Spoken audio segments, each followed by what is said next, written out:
Kalau di sekelilingmu ada orang kayak gini, dia punya karakter wali sufi. Jadi siapapun itu, dia menjamin berlangsungan kehidupan kita sehingga tidak jadi kiamat.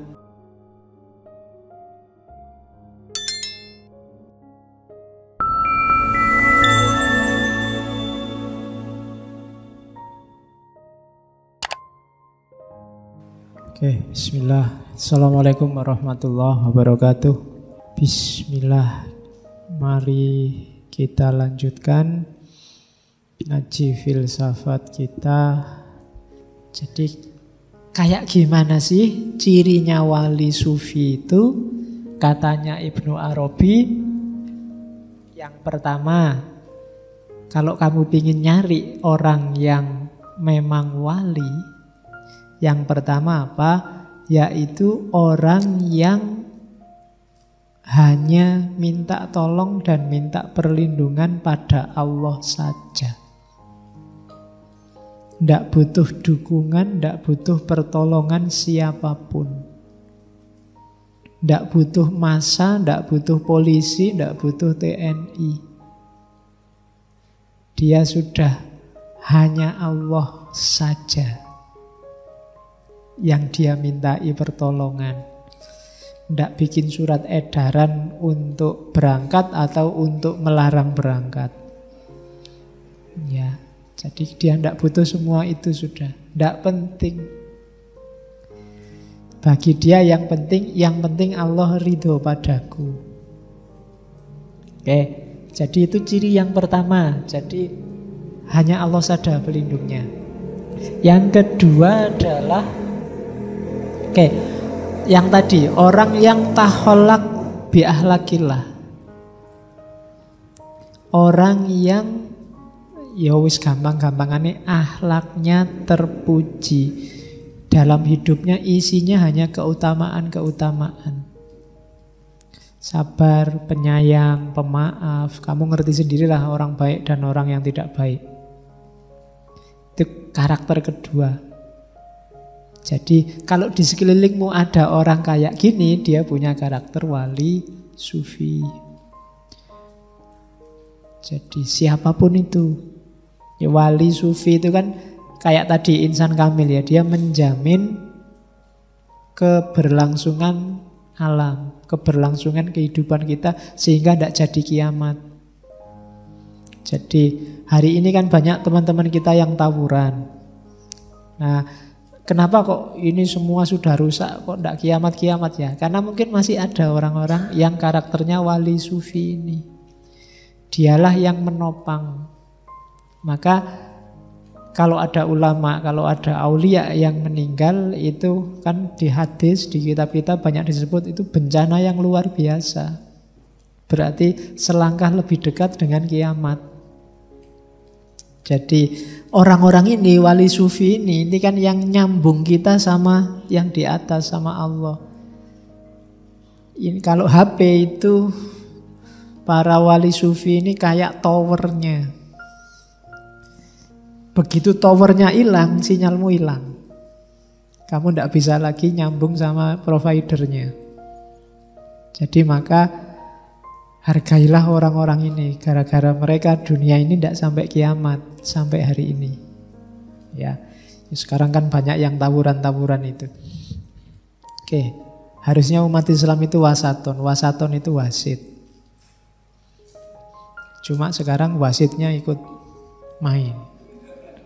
Susah sekarang wasitnya main. Janjane kalau gini loh, kalau ada orang tawuran, misalnya di ngaji ini ada yang gegeran tawuran, itu kan kamu pertama-tama tidak bahas siapa yang salah, siapa yang menang, siapa yang benar.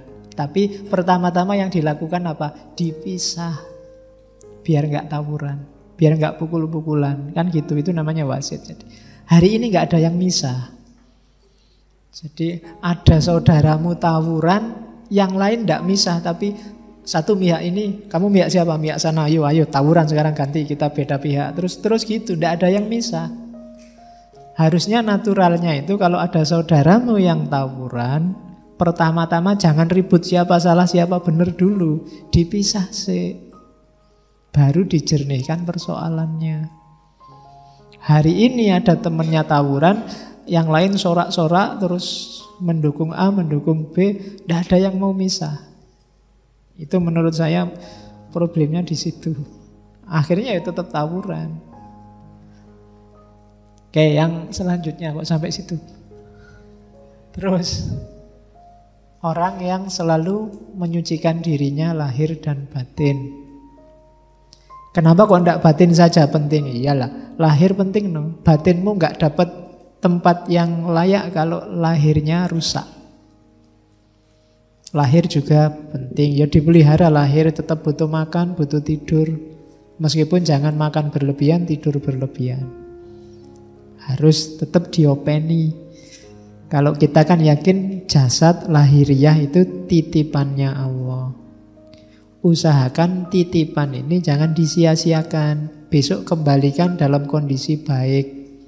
Biar yang nitip tidak kecewa.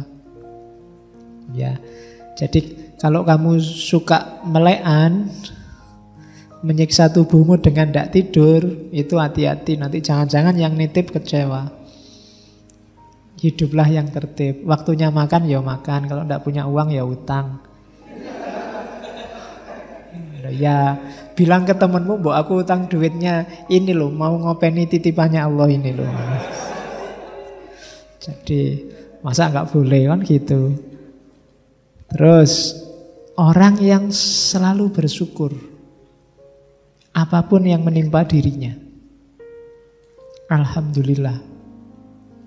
Orang yang sudah jatuh cinta itu dikasih apa saja seneng. Diomeli pacarnya seneng, apalagi disenyumi, tidak apa-apa, daripada dicuekin. Jadi apapun, dipukuli, dijiwiti seneng, itu berarti memang sudah cinta.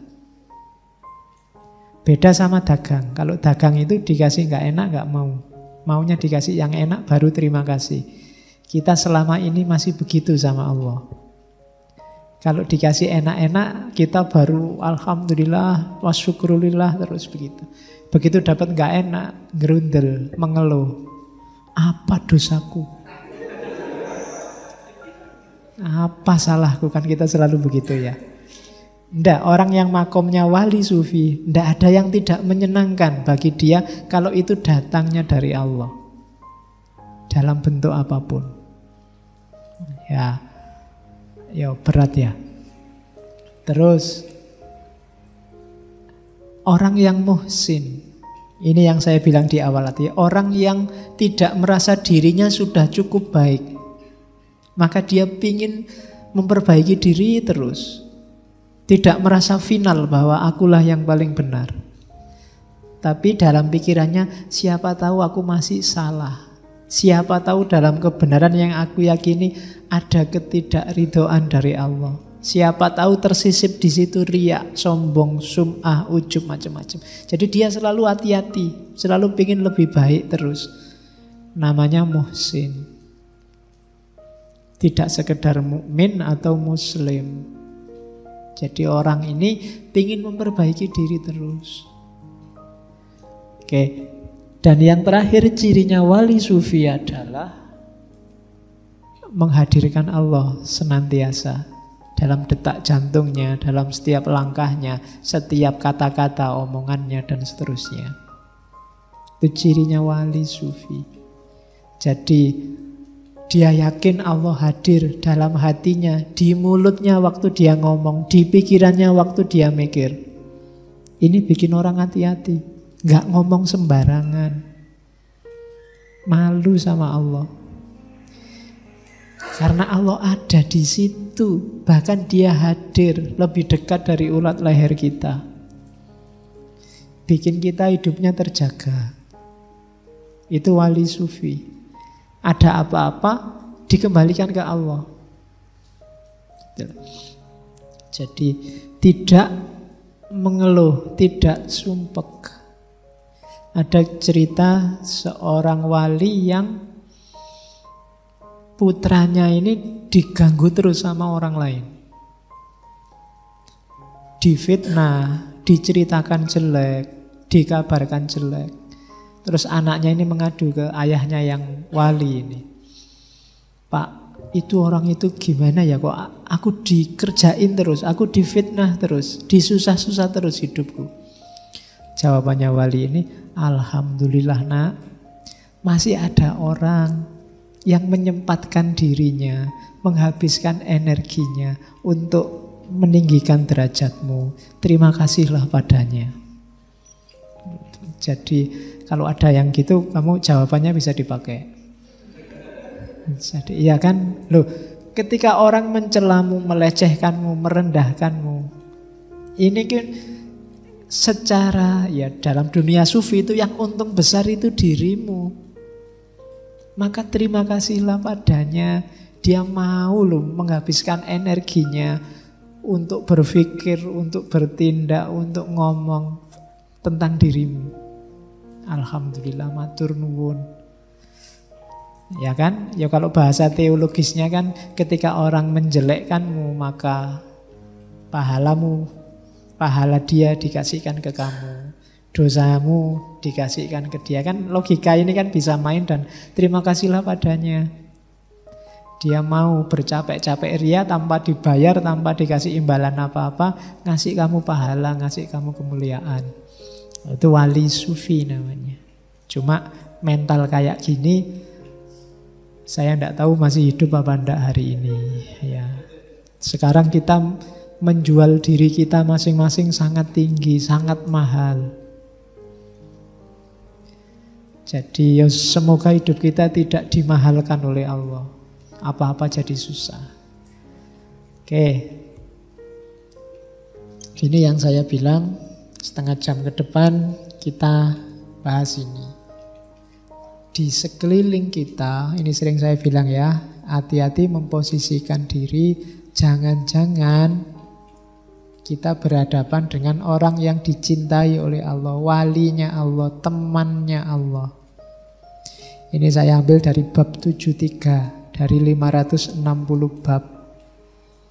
Tentang level dan tingkatan para kekasih rahasia Allah.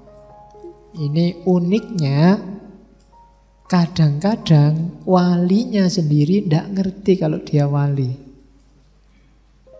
Itu dahsyatnya di situ. Wali kalau ngerti dirinya wali, ini beban yang sangat berat, luar biasa. Jadi maka kadang-kadang Allah menjaga dirinya dengan dia sendiri tidak sadar kalau dia wali. Biasanya yang ngerti kalau dia wali, wali yang lain. Oke, meskipun saya ngomong gini kamu gak usah GR, jangan-jangan aku wali. Ya, ini sok-sok kamu gitu merasa wali kayak aku. Udah. Arahnya jangan ke dirimu, tapi ke orang-orang sekelilingmu. Jangan-jangan mereka wali. Kalau ke arah dirimu sendiri lahirnya merasa besar, merasa tinggi. Kalau kamu merasa dirimu wali berarti pasti kamu bukan wali.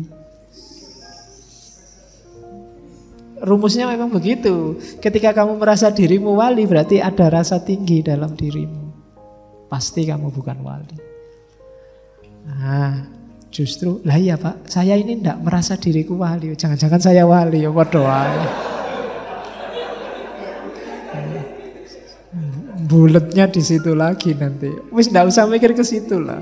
Jadi atribut, gelar, nama, level, tingkatan itu sama sekali tidak penting. Yang penting prosesnya, mujahadahmu, sulukmu, pendekatanmu pada Allah. Levelmu di mana, akhwalmu nyampe apa tidak usah dipikir. Begitu kamu mikir, kira-kira aku ini makomnya sudah wali apa belum ya? Pasti tidak sudah. Jadi yang ada di pikiranmu hanya Allah saja, bukan gelar keduniaanmu. Ini kan identifikasi dari Ibnu Arabi. Ya memang nanti dipahami secara rasional banyak. Apa iya begitu ya? Ya memang menangkapnya jangan pakai rasio, pakai intuisi. Saya bilang tadi Ibnu Arabi nulisnya dengan pengetahuan ilhamiah para kekasih Allah yang ada di seluruh penjuru dunia ini. Inilah para insan kamil yang bikin dunia ini belum kiamat. Selama orang-orang ini masih ada, kiamat belum terjadi. Oke. Yang paling tinggi, kadang orang menyebutnya wali kutub. Kelompok al-aktab. Ya, kutub itu penghulu. Penghulu maksudnya kepala, bukan penghulu dalam arti yang mengijab kabulkan. Jadi yang paling tinggi. Jadi ada orang-orang kekasih Allah yang levelnya wali kutub. Wali ini jumlahnya cuma 1. Meskipun nanti ketika meninggal ada gantinya. Jadi ya nanti di narasinya siapa? Ibnu Arabi disebut beberapa yang sepengetahuan dia pernah menduduki makom sebagai wali kutub. Seperti Abu Yazid Bustami, Ahmad Ibnu Harun Rashid Ar-Rosidi, para khulafaur Rasyidin. Empat-empatnya bagi Ibnu Arabi itu wali kutub. Hasan bin Ali. Gak usah tanya kenapa Husain gak masuk. Karena memang karena Hasan ini dikenal memang perilaku kehidupannya sufistik. Hasan ini secara aklamasi diangkat sebagai khalifah, tapi diminta oleh Muawiyah dikasihkan. Karena bagi dia apa sih jabatan itu? Kalau dengan jabatan ini saya kasihkan umat Islam tentram, saya kasihkan. Umat Islam damai, saya kasihkan. Itu Hasan. Meskipun beliau meninggal diracun oleh istrinya sendiri. Diracun 2 kali. Diracun yang pertama tidak sempat meninggal. Ya tetap istrinya nggak dimarahi, nggak dicerai. Diracun lagi yang kedua. Dan meninggal. Nggak usah tanya, wali kok bisa meninggal Pak? Ya iso. Ya, meninggal nggak meninggal itu ya urusannya beda. Tapi Hasan bin Ali sempat. Kalau ulama Umar bin Abdul Aziz, Umarok, khalifah yang makomnya dipandang Umar bin Abdul Aziz. Kapan-kapan saya membayangkan nanti ada 1 bulan kita ngomong pemikiran-pemikirannya para raja. Salah satunya saya ingin ngangkat Umar bin Abdul Aziz. Mungkin Alexander the Great, Iskandar Zulkarnain, muridnya Aristoteles. Kemudian dari Jawa saya ingin memasukkan Sultan Agung dengan serat sastra gendingnya. Sudah berapa? 1, 2, 3, 4. Satu lagi entah nanti kita cari. Yang posisinya raja, jadi jangan salah. Raja, presiden, pemimpin itu banyak juga yang punya gagasan-gagasan original, filosofis. Oke, jadi Al-Aktab. Di bawah Al-Aktab ada Al-A'immah. Kalau Al-A'immah isinya 2. Gelarnya Abdul Rabbi sama Abdul Malik. 2 orang wali. Itu level kedua. Kemudian level ketiga ada Al-Autad.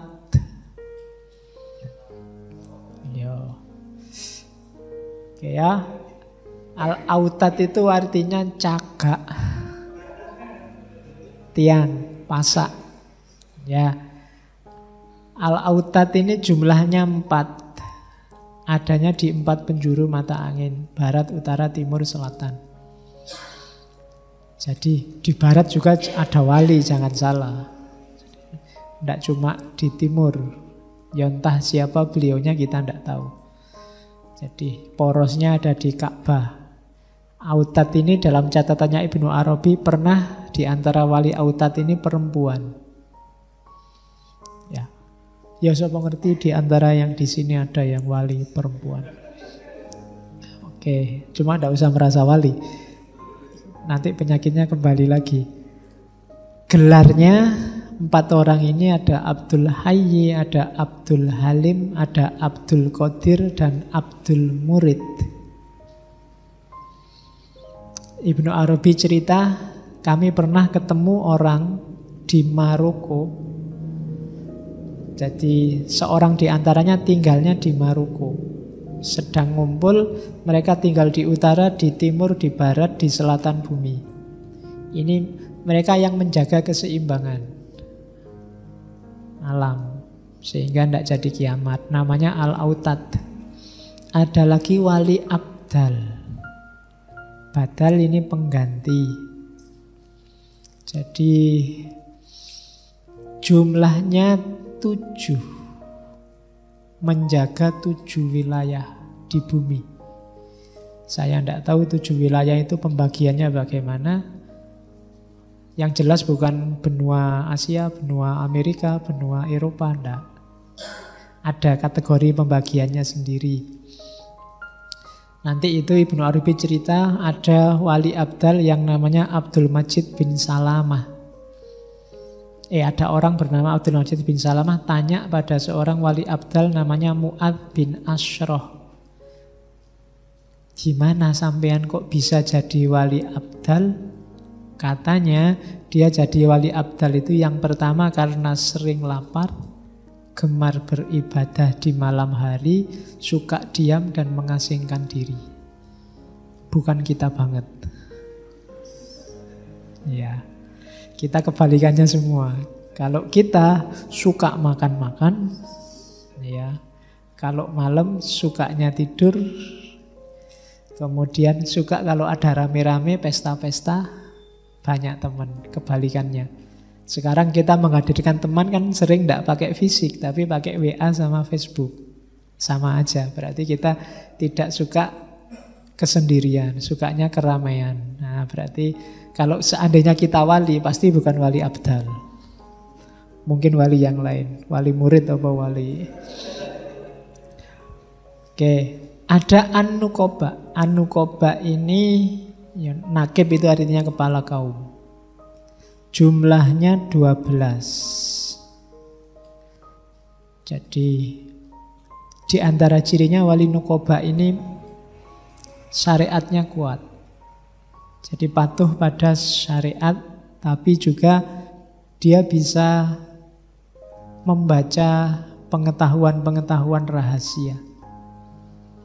Bahkan di antara karomahnya diceritakan Ibnu Arabi ada wali Nuqaba yang bisa nebak ini jejaknya orang pintar apa orang bodoh. Kalau mungkin habis jalan-jalan di pantai itu dilihat, oh ini jejaknya orang pintar, ini orang bodoh, itu bisa. Dari jejaknya saja. Itu wali Nuqaba namanya. Ada lagi wali Nujaba. Kalau Nujaba 8 orang. Dari akar kata najib. Cirinya disukai banyak orang. Di mana-mana disambut banyak orang. Oke. Meskipun yang bersangkutan tidak merasa bahwa dirinya wali. Yang mengingatkan bahwa dia wali adalah wali yang lain. Yang derajatnya lebih tinggi. Wali kelompok Nujaba ini jumlahnya 8. Tidak kurang, tidak lebih. Kalau satu meninggal akan diganti yang lain. Biasanya ada istilah wisuda wali. Jadi, ya kapan-kapan kamu tak undang kalau ada wisuda wali ya. Oke, ada wali kelompok Hawariyun. Hawari ini dari akar kata penolong. Hawariyun ini jumlahnya 1 setiap zaman. Kalau meninggal nanti diganti lagi. Nabi menyebut pernah bahwa hawarinya beliau adalah Zubair bin Awam. Berarti Zubair termasuk kategori wali hawari. Meskipun di sekeliling Nabi banyak sahabat-sahabat. Kalau Khulafaur Rasyidin kan tadi jelas walinya. Nah, kalau ini Zubair bin Awam itu wali hawari, kelompok Hawariyun. ada rojabiyun. Ini yang paling unik menurut saya di antara kategori-kategori yang lain. Rojabiyun ini dia jadi wali kalau bulan Rejab saja. Iya.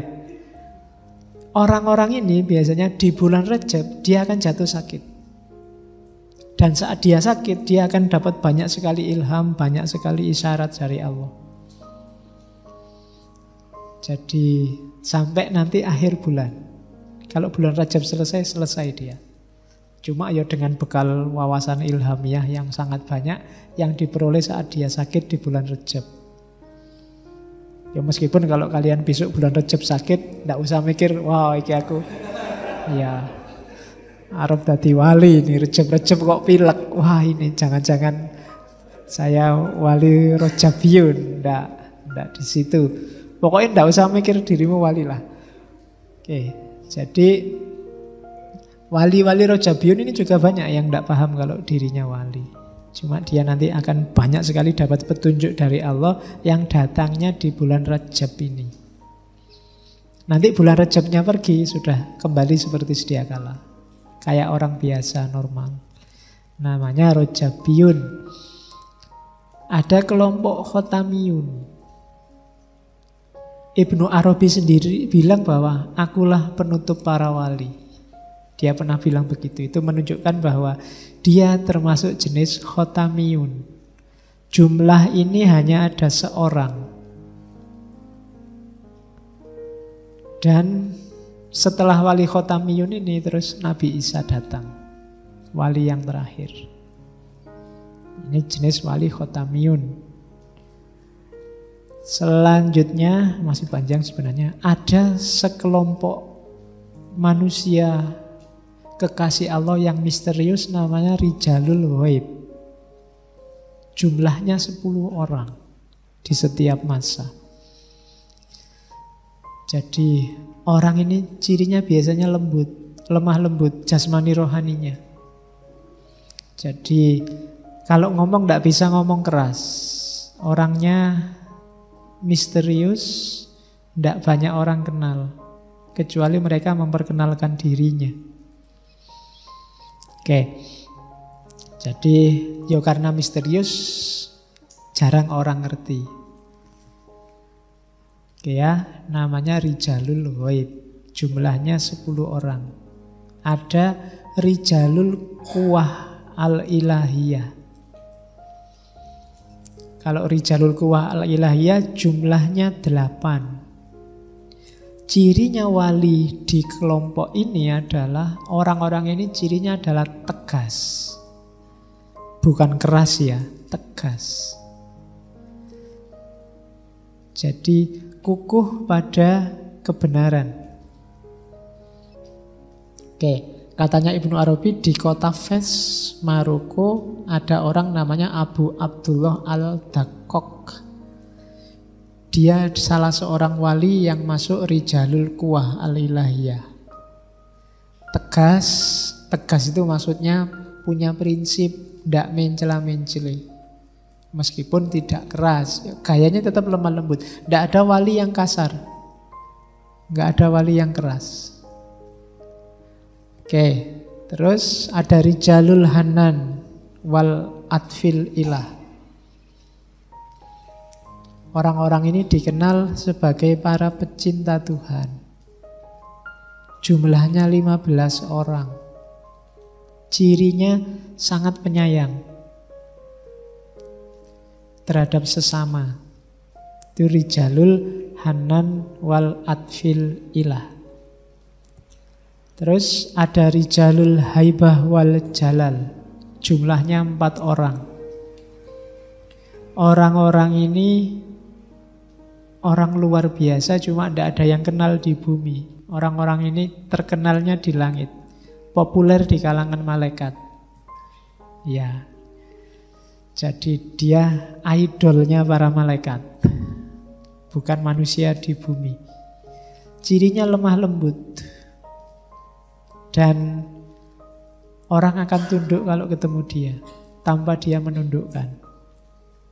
Itu Rijalul Haibah wal Jalal. Orang sungkan sendiri kalau berhadapan dengan wali ini. Ibnu Arabi pernah ketemu di Damaskus. Katanya Ibnu Arabi di Futuhat. Terus Rijalul Fathi, jumlahnya 24. Ini orang yang bisa mengakses informasi-informasi rahasia anytime. Orang yang ilmu laduninya kuat tentang apapun. Namanya Rijalul Fathi. Terus ada Rijalul Ula, jumlahnya 7 orang. Orang-orang ini yang levelnya tinggi. Jadi mereka bisa mondar-mandir di banyak alam, termasuk di alam malakut. Ya. Nggak usah kamu kejar, alam malakut kayak gimana, belum nyampe. Terus Rijalul Tahtil Asfal. Mereka ada di bawah bumi. Ini bahasa simbolik ya. Di bawah bumi berarti tidak ada orang yang tahu. Jumlahnya 21. Nggak ada orang tahu karena mereka mendedikasikan hidupnya untuk selalu berada di hadapan Allah. Namanya Rijalut Tahtil Asfal. Oke, makanya aspal itu ada di bawah. Itu jangan salah, itu bahasa Arab itu. Jadi kalau diterjemahkan letterlock ini para laki-laki yang ada di bawah aspal. Oke, ya. Terus Rijalu Imdadil Ilah wal Kaun. Ini orang yang selalu mendapat karunia ilahi, jumlahnya tidak lebih dari 3 orang. Ini orang yang butuh apa saja pasti dikasih oleh Allah. Dan mereka tidak pernah mikir dirinya. Jadi kebutuhan mereka adalah kebutuhan manusia sekelilingnya. Dan setiap kali dia mohon sesuatu, minta sesuatu, pasti dikasih oleh Allah. Nama mereka adalah Rijalu Imdadil Ilah wal Kaun. Ada ilahiyun, rohmaniyun. Ini manusia penyayang. Jumlahnya 3 di setiap masa.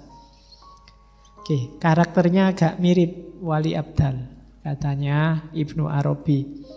Ada Rijalul Istitolah. Mereka juga kelompok yang selalu dapat pertolongan. Cuma jumlahnya 1. Cirinya lagi mereka ditakuti. Yang membedakan dengan wali sebelumnya. Terus Rijalul Ghina Billah. Jumlahnya 2. Orang-orang yang kaya raya karena Allah dan tidak butuh bantuan siapapun.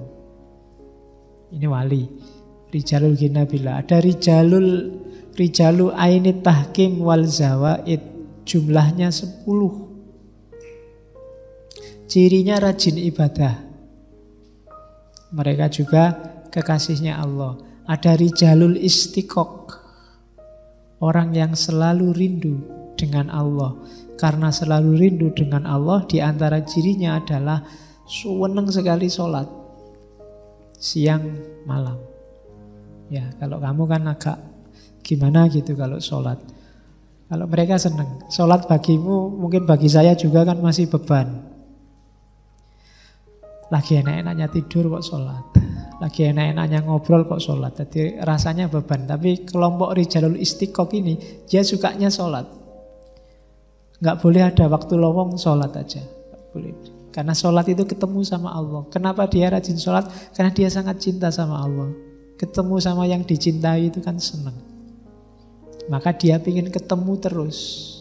Itu kelompok Rijalul Istiqoq.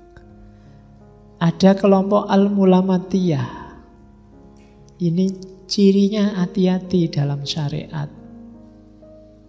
Dasar hidupnya adalah khauf pada Allah, takut keliru. Ini kelompok Mulamatiyah jumlahnya tidak terbatas. Banyak, sesuka Allah. Bisa sedikit, bisa banyak. Terus ada kelompok Fuqara. Al-Fuqara ini orang yang merendahkan dirinya di hadapan Allah. Memposisikan dirinya rendah di hadapan Allah. Ada kelompok as-sufiyah. Jumlahnya juga tidak terbatas. Cirinya taholak bi ahlakillah. Keluhuran budi. Ada kelompok al-ibad. Cirinya suka beribadah. Oke. Ada kelompok az-zuhad. Cirinya meninggalkan keramaian dunia. Atau seandainya ada di tengah dunia, mereka tidak lagi terikat, tidak lagi melekat dengan dunia. Itu kelompok az-zuhad. Ada yang unik, rijalul ma'i. Biasanya mereka ini ada di pinggir-pinggir sungai atau laut. Kamu bisa komparasikan dengan Sunan Kalijogo. Ya, Sunan Kalijogo itu kan jadi wali karena nongkrong di pinggir sungai. Ya, kalau kamu kan juga sering mancing. Ya, tidak kayak Sunan Kalijogo hasilnya. Mereka tidak banyak dikenal karena memang suka mengasingkan diri. Jadi ada cerita katanya satu ketika Syekh Abu Sa'ud As-Sibli sedang ada di pinggir sungai Dajlah. Terus dia tanya sambil lihat air, dia kira-kira ada enggak ya makhluk Allah, wali Allah yang beribadah di dalam air. Tiba-tiba muncul dari dalam air bilang, ada wahai Abu Sa'ud. Jadi itu termasuk rijalul ma'. Jadi wali-wali Allah yang hidupnya di air. Cuma yo, kamu jangan ketemu lah, nanti kaget. Tiba-tiba muncul dari air, kamu bisa lari. Oke. Terus orang-orang ini biasanya bisa meramal terjadinya bencana.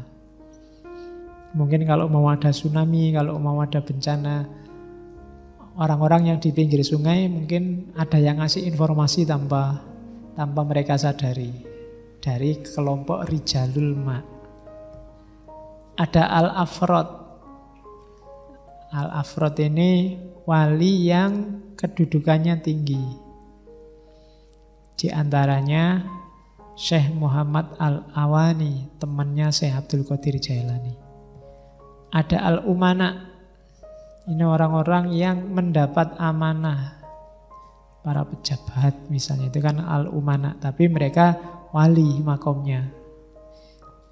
Nabi bilang misalnya Abu Ubaidah, ada Al-Qurra, wali yang muncul dari kalangan pecinta Al-Quran. Ya, pecinta itu levelnya berarti melampaui sekedar pembaca dan penafsir.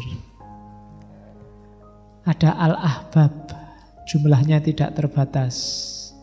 Mereka cirinya rajin ibadah, tapi bukan ibadah yang formal, tapi ibadah yang didasari cinta. Ada al-muhaddasun. Al-muhaddasun ini orang yang selalu dapat ilham dari Allah. Ada al-akhilla. Ini sama cirinya, ibadah yang didasari cinta. Ada al-samro. Al-samro ini unik, cirinya kulitnya hitam tapi manis, tapi wali. Kalau kalian kan hitam, manis juga enggak, apalagi wali. Oke, jumlahnya tidak terbatas. Jadi ada wali hitam manis namanya as-samro. Ada al-wirosah. Ini para ulama. Jadi pewaris para nabi. Cirinya ibadah tidak hanya yang wajib-wajib, suka dengan yang sunnah dan tidak suka keramaian. Alhamdulillah. Itulah level-level gelar-gelar para insan kamil, para wali. Dari Ibnu Arabi. Dan segala karakternya termasuk dasar filosofinya. Mulai dari wahdatul wujud, mikrokosmos, makrokosmos, manusia sebagai khalifah, manusia sebagai ruhnya alam semesta, dan terakhir manusia sebagai kekasih pecintanya Allah. Itulah insan kamil. Oke, alhamdulillah kita sudah selesai dengan sesi manusia istimewa. Bulan depan kita ke barat ya, biar nggak capek ngomong yang timur-timur terus. Ngomong yang sufistik-sufistik, ya nanti kita selang-seling. Bulan depan saya rencananya mau ngomong semiotik. Ya, kita angkat 4 orang tokoh terkenal. Bayangan saya ya, sementara yang pertama Ferdinand de Saussure, yang kedua Roland Barthes dengan mitologinya, yang ketiga kita ke Amerika, Charles Peirce, dan yang terakhir, yang keempat nanti kita tutup dengan Umberto Eco. 4 orang tokoh semiotik. Semion itu tanda, jadi semiotik itu berarti ilmu untuk membaca tanda. Tanda itu bahasa Arabnya ayat. Jadi teori untuk membaca ayat-ayat. Ternyata Barat lebih dulu merumuskan cara membaca ayat-ayat. Ya semua ayat ya dari Allah. Ada yang tertulis, ada yang tidak tertulis. Nah, minggu depan kita belajar itu untuk 1 bulan Desember.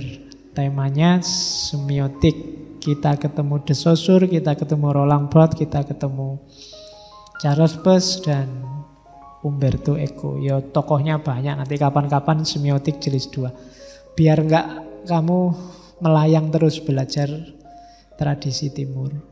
Kita mulai masuk ke yang rasional. Oke, saya kira itu. Kurang lebihnya mohon maaf. Wallahul muwafiq, wallahu a'lam bissawab. Wassalamualaikum warahmatullahi wabarakatuh.